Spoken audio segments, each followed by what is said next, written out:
I do lashes. So the way that I do eyelashes, there's multiple ways that you can do them. A lot of people like to do them with curves. Me, myself, I like to use a vertex point. I just send the cursor to where I want to start. You can start here. You can start here. Up to you. In my case, I want to start right here. And then I switch to vertex mode, to vertex view. And then merge at center. And now we have these lone vertices right here. And then I enable projective faces. And then just extrude around the eyelid. I don't really worry too much about like, oh no, I don't really have enough polygons. I don't really care too much about that just yet. I just add a line that goes around the eye, kind of like this, right? Once we have that, I turn off the snap to faces, select them both, and then extrude them out.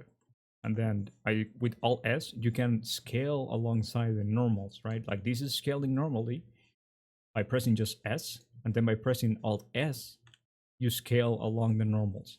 I just like open them up a little bit, and then at this point, I just start moving vertices around until I kind of get the shape that I want. Then I move things around a little bit just to make it look a little bit better. It's up to you how you want to do this.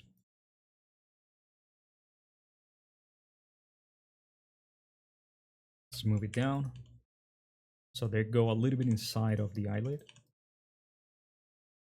Don't worry too much about the shape they have right now. We will add more topology later, but for now, we just want to get things in place as a start.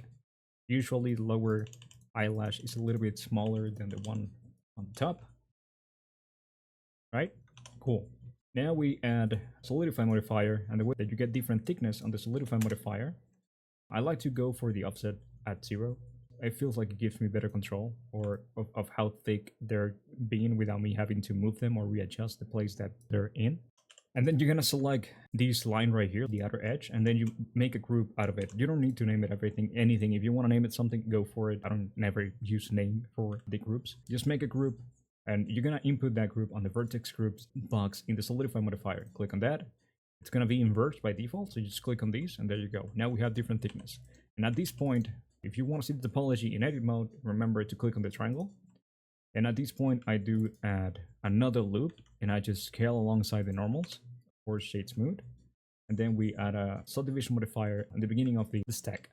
We put it first, make it a little bit thicker. Make sure you select the outer edges, and then just increase them with Shift E. Alternatively, you can if you have the item window open, you can just increase. Boom, that easy. And there you go. Then just add a mirror modifier, apply transforms, of course. And that's how I do eyelashes. Of course, later on, if you need to adjust them, you can always do that.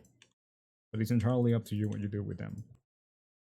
The reason why I do these eyelashes, it's because a lot of my models end up being prepped for painting. And having eyelashes that you can actually see a lot of like the little hairs, that tends to be a pain in the ass for painting. So that's why I don't add them. But you can 100% just do these and add a little bit more variation to the whole thing. There's many different ways that you can go about this to make it look a little bit prettier. Anyway, hopefully that helped.